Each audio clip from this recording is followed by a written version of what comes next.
Oke, pemirsa, ada kembali di Apa Kabar Ya. Indonesia Pagi. Tadi Philip udah nanyain kan, tapi Ya. kalau misalnya sebenarnya di media sosial gitu ya, ini nih sebenarnya dimakan gak sih sama netizen? Apa justru betul apa yang disampaikan oleh Bang Hensa bahwa emang ketutup nih program-program pemerintah yang harusnya baik, konsumsi publik justru kemakan sama ijazah? Makanya tadi di awal itu kami tampilkan perbandingan antara Pak Jokowi dengan Pak Prabowo, termasuk engagementnya, dan kelihatan banget kalau perbincangan tentang Pak Prabowo itu di media sosial jauh dibandingkan Pak Jokowi. Begitu juga engagementnya. Jadi memang apa yang disampaikan Bang Hensa mau benar banget. Koperasi desa itu lebih banyak diberitakan daripada dibicarakan. MBG juga lebih banyak diberitakan daripada dibicarakan. Kalaupun dibicarakan kebanyakan yang negatifnya justru. Jadi memang ini kalau dari sisi expose di media sosial agak-agak mengganggu untuk Pak Prabowo. Oke. Lebih ramai di mana sih? Instagram, X atau TikTok? Kalau ngelihat produksi narasinya Twitter tentu lebih tinggi. Tetapi kalau kita ngelihat di mana yang paling engage dibandingkan dengan jumlah produksi narasi, itu TikTok justru lebih tinggi engagementnya. TikTok. Iya, TikTok itu lebih tinggi Sebenarnya engagementnya. TikTok kan memang biasanya kan milenial ke bawah kan? Nah, karenanya itu nyambung banget dari dengan Data demografi usia orang yang mengakses informasi isu tentang ini. Kebanyakan justru di usia kurang dari 30 tahun ya, 18 sampai 29 tahun.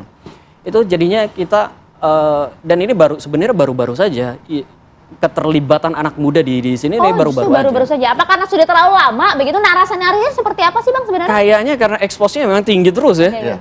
Terus-terusan dibahas di berbagai kanal gitu. Jadi lama-kelamaan mereka terekspos juga, lama-kelamaan mereka penasaran juga ini ada apa sih sebenarnya. Contoh-contoh narasinya kayak apa tuh Bang? Contoh-contoh narasinya kalau yang masih netral-netral nih ya. Misalnya ada apa sih sebenarnya kayak gitu. Ini Jokowi bener nggak sih? Masih bertanya. Ini masih bener nggak sih? UGM bener nggak sih? Tapi kalau yang udah ada tendensi bahwa sudah ada kesimpulan gitu, kita ngapain sekolah di UGM? Kan ada banyak yang kayak gitu. Ngapain kita sekolah di UGM? Kalau ijazahnya bisa begini. Nah, kira-kira ada tuh narasi begitu ya? Ini bukan dari Bang Rizal kan? Oh enggak. Jadi ketakutan di UGM dibubarin tuh ada juga ya? Ada juga.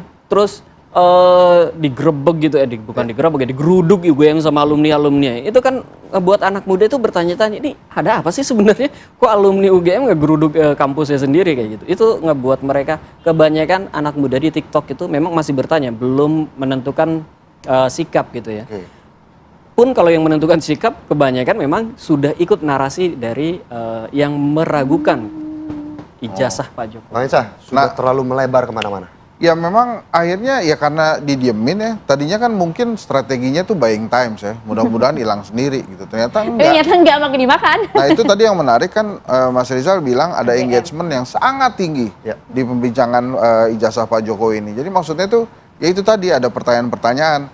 Kali kalau beritanya Koperasi Merah Putih, MBG diberitakan aja. Cuma nggak ada yang nanya, nggak ada yang curious, nggak ada yang pengen retweet, nggak ada yang pengen posting ulang gitu ya. Tapi kalau ijazah Jokowi ini engagementnya tinggi karena begitu muncul terus ditanyain lagi. Misalnya tapi bukan cuma FOMO doang kan, karena semua orang bahas nih, anak-anak muda kan yang biasanya FOMO nih ikut-ikutan doang, jadi yaudah deh ikut-ikutan nimbrung deh, enggak kan, enggak kayak gitu. Enggak, tapi memang itu nanya, apalagi kan memang case-nya ini mau lulusan, ada pendaftaran yang pakai ijazah. Kemarin tuh misalnya di YouTube saya ya, kan ngobrol saya sama Rocky, terus Rocky bilang gini, jadi gimana Bang menurut lo kalau gue, saya bilang ya, kalau saya nih tergantung UGM, iya gue juga setuju kata dia, tergantung UGM ya UGM bilang asli ya asli, tapi ini ijazahnya asli, pemiliknya palsu kata dia, rame lagi gitu. Wah jadi kemana-mana, jadi maksud saya harus ada isu manajemen di case-nya ijazah Pak Jokowi yang dilakukan oleh pemerintah. Gitu ya. Jadi jangan hanya isu-isu kritikan kepada pemerintah yang kemudian diperhatikan oleh pemerintah dan kemudian mereka mengambil langkah-langkah tuh ada yang take down segala macam kan ya. Tapi yang isu ini memang harus di-manage benar-benar. Bukan penggiringan isu ya, tapi memang manajemen ya. Di-manage ya, dalam arti kebebasan pers tetap dijaga. Kebebasan berdemokrasi tetap dijaga, tapi isunya ini di-manage sedemikian rupa. Saya yakin bisa lah pasti pemerintah manage isu ini, kalau nggak bisa ya.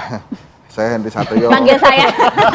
Malah itu bahaya banget. Nggak, maksud saya kalau manage ini, isu ini nggak di-manage. Ya bahaya juga ya. Ya banyak isu-isu lain yang akhirnya ya sekarang begini, pemerintah kan pasti butuh dukungan dari rakyat kan.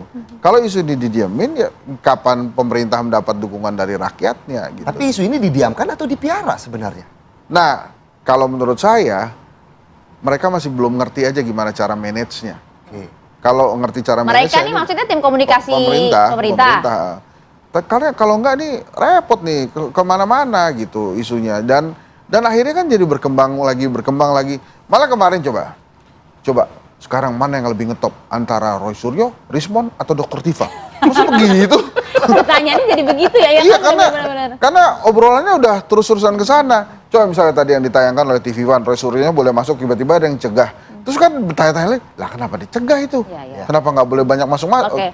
Padahal kan memang namanya masuk ke kantor polisi ya, jangan banyak-banyak juga gitu kan. Bioskop aja ditanya tiketnya kan.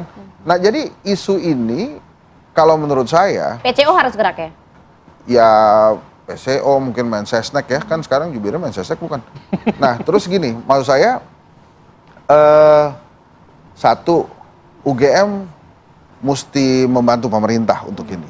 Dan bersuara juga kan untuk dirinya? Iya bersuara juga, gitu, bersuara. Kemudian yang kedua kalau bisa tampil bareng dengan Pak Jokowi.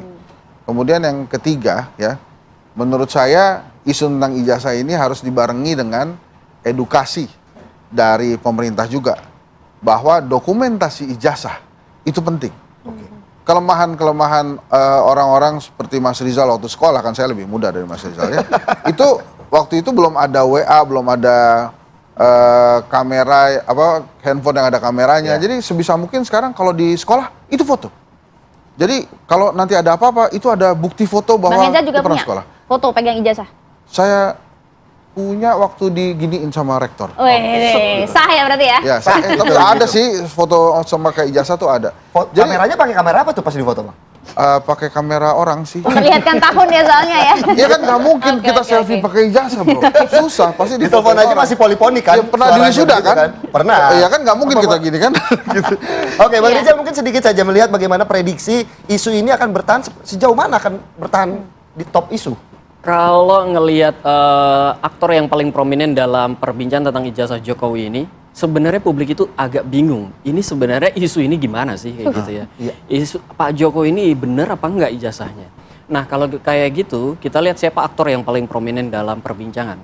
Dan balik lagi ternyata adalah aktor, kalau dilihat di SNA tadi, aktor yang paling berpengaruh itu adalah akun-akun media sosial yang dimiliki oleh media massa. Jadi ketika publik bingung, mereka balik lagi ke media massa. Sebenarnya isunya kayak gimana? Iya. Media massa memberitakannya seperti apa? Sehingga mereka bisa ngasih, Mengkonfirmasi memberi lah itu itu ya, ya, mengkonfirmasi dan penjelasan. mengambil keputusan gitu. Tetapi dan ini juga di TikTok pemberitaan itu tetap menjadi rujukan utama. Jadi TikToker itu nggak cuma ngomongin tentang Pak Rismon, Roy Suryo, Bareskrim dan sebagainya, enggak. Mereka juga menganalisa hasil pemberitaan di media Tapi massa. bahaya juga loh kalau TikTok jadi rujukan utama, Bang. Ya Ya gini, anak muda emang mau kayak gimana lagi, emang ke TikTok mereka. gini, saya kan dapat informasi ya dari salah satu pejabat juga. Hen, itu sudah kita cek dan kita sudah bandingkan, ya bukan gini bahasanya. UGM sudah cek Ya. dan UGM sudah bandingkan dengan ijazah-ijazah lain yang ada di angkatannya Pak Jokowi itu. Sama semuanya. Terus saya tanya kan, ya itu aja lo omongin. Bahwa kita udah cek sama semua, ya kalau perlu ditampilkan tuh ijazah-ijazahnya. Dia bilang, akhirnya responnya apa gitu. Kelihatannya UGM menunggu nanti proses pengadilan. Jadi kalau pertanyaannya Ayah kira-kira sampai di mana Kapan, ini, ya kita tunggu di proses pengadilannya. Tapi kan pengadilan di Indonesia nggak pernah sebentar. Nanti kalau udah ada, terus kemudian banding lagi, ini lagi nanti tiba-tiba 29 deh. Aduh, 2029 ya maksud saya. Allah, lama amat. Nggak, jadi maksud saya, pertanyaan itu bagus sekali. Ini ujungnya di mana? Yes. Ini tergantung para playernya. Dia mau selesaikan cepat, atau selesaikan lama, atau buying times. Buat rektor UGM, pasti dia, aduh udah dong please, ini selesailah ini isu. Karena kan beban juga buat dia. Deg-degan juga dia. Tapi kan ada publikasi gratis. Iya, tapi menurut saya, sekali lagi deh, kalau perlu, UGM tuh kayak minum obatnya ya sehari 3 kali, ngumumin bahwa ini asli. Sampai kemudian pendidikan publiknya itu nyampe tuh di para pengguna X, para pengguna netizen itu bahwa para pengguna netizen, pengguna TikTok itu, ya udah, ini tuh udah selesai karena UGM bilang seperti itu. Jadi ya, ini bukan tentang lagi walk the talk the talk TikTok gitu ya, tapi ini realnya gitu ya. Karena kan anak-anak Gen Z, kemudian anak-anak zaman sekarang lah ya, maunya kan juga yang ringkes, yang Nah, singkat, saya jelas, udah bilang bukan berkali-kali, Ayah, saya bandingkan dengan ijazah saya lulus Unpad, UI, BINUS, ijazahnya ada, dan saya yakin itu asli. Nah, yang bertanggung jawab atas keaslian itu adalah universitasnya. Tahu responnya? Wah, Hensat masuk angin. Bismillah komisaris, jangan-jangan besok masuk kabinet. Udah saya aminin aja semua. Gitu. Kecuali yang masuk angin. Jadi kita kasih informasi gitu, terus kemudian ya udah. Diresponnya ya negatif seperti itu. Kalau menurut saya sih lagi-lagi udahlah, kita pikirin diri kita. Kita yakin kan kalau ijazah kita asli, ya itu yang bertanggung jawab keaslian itu siapa? Ya, Universitas. Universitasnya Pak Jokowi, UGM sudah bilang asli. Ya kejar UGM-nya. Gitu kalau menurut saya sih. Kalau ngejar UGM tuh nggak ada seksi-seksinya. Pasti ntar isunya lelo sendiri tuh. Tapi netizen juga sudah mengarah ke sana belum sih, Bang Ijal? Ke UGM. Ya. Kayaknya memang ditinggalin tuh UGM, tidak pernah dibahas dengan serius. Lebih banyak yang ngejar ke Pak Jokowi. Makanya seperti yang Bang Hensat bilang tadi di awal. Ini tentang kejujuran, tentang reputasi Pak Jokowi, bukan tentang ijazah Pak Jokowi semata kayak gitu. Ya Bang? Ya. Itu dia Tapi kan reputasi. kalau kita orang lihat kan penting nih. Pak Jokowi ini kan media sosial bukan barang baru untuk Pak Jokowi. Ketika kampanye 2 itu kali periode media sosial loh. Dijelasin deh, kemarin waktu Fahmi kan bilang, kalau waktu Pilpres, itu banyak banget, atau misalnya case-nya KUHP atau Undang-Undang KPK waktu itu demo-demo, itu kan banyak banget buzzer-buzzer yang membela itu. Iya. Oke. Nah sekarang, nggak ada buzzer-buzzer yang Jadi pakai makanya nomor belakang itu genuine tuh. apa enggak itu loh. Nomor-nomor Ternyata belakang yang genuine. ngebelain Pak Jokowi udah nggak ada lagi. Pada kemana sih Bang itu Bang? Tadi kan udah ditampilkan di SN tuh, Bang. Ada 2 lingkaran besar, ada 2 klaster besar, ada 2 klaster. Klaster besar itu klaster netizen, klaster publik umum dan klaster media dan klaster Organik. organik.